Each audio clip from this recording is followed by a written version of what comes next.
Our first report this evening is from our international correspondent Orla Guerin, and a warning: her report contains some distressing images.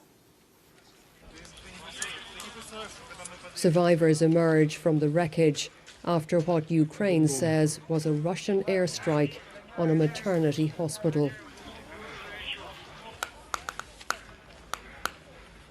The local governor says pregnant women are among the wounded. There was supposed to be a ceasefire in place to let civilians flee in safety. Instead, this. Here, the massive crater just outside the building. Ukraine's President Volodymyr Zelensky called it an atrocity and said there were children under the wreckage. They wanted to take the lives of our children, our women, our doctors, who've been fighting for 14 days of war for the lives of every child who came under fire from enemy weapons. Russia's response: we do not fire on civilian targets. Tell that to those we met fleeing the Russian bombardment of the town of Irpin, just outside the capital, Kyiv. Many had to be carried from here today. They survived the shelling. Now they must survive life cast adrift as a refugee. And a staggering 1 million of Ukraine's children have been uprooted in just 14 days since Russia invaded. The United Nations calls this a dark historical first. Well, hour after hour, people keep leaving Irpin. The town is being emptied of its residents. And it's not just happening here. There are other cities in Ukraine being bombarded by the Russians, where civilians are being driven out. This is just one corner of the fastest growing refugee crisis in Europe since World War II. We met Svetlana on the road among the newly homeless. Our house is gone, she says.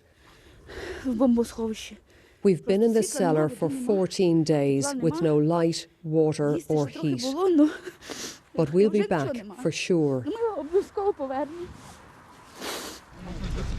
Further down the road, the immense relief of reunions. Friends and neighbours who weren't sure they would ever meet again. Svetlana hugs a friend's child. You are alive, my sunlight, she says. Under the watchful eye of Ukrainian troops, many managed to walk away from Irpin today to relative safety outside. We saw these Ukrainian soldiers at the edge of town. Let's go, he says. We have no time. And time may be running out for Irpin. Russian forces have advanced inside. Here's a little of what's in store if they try to get down the road to the capital. Orla Guerin, BBC News, Irpin.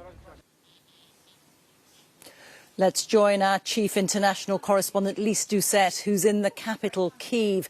And Lise, what on earth are we to make of today, a day like today, when the Russians allow safe passage to some Ukrainian citizens, but then bomb a maternity hospital? Ukrainians, including President Zelensky, keep begging the world for help in a war which every day that passes beggars belief. We still don't know if Russia deliberately targeted that hospital. That would be a war crime, but it fits the pattern in this war. The United Nations says that 18 hospitals have been targeted so far, along with schools and orphanages and kindergartens. And in the case of Mariupol, it's not simply that today a maternity hospital was shattered. It is an entire city of suffering. For the past week, they have been without food, without water, without heat, without gas. Today was the 5th straight day where they tried to take advantage of what was supposed to be a humanitarian corridor to get supplies in and to get people out. it didn't work. But in a lull of the fighting, because there are so many dead bodies lining the streets, there was a mass burial. 70 people buried today. No ceremony, no families. In this war, now in its third week, there's no dignity for the dead and for the living. There's growing danger, growing devastation, but also growing defiance. Lise, thank you. Lise Doucette there reporting from Kyiv.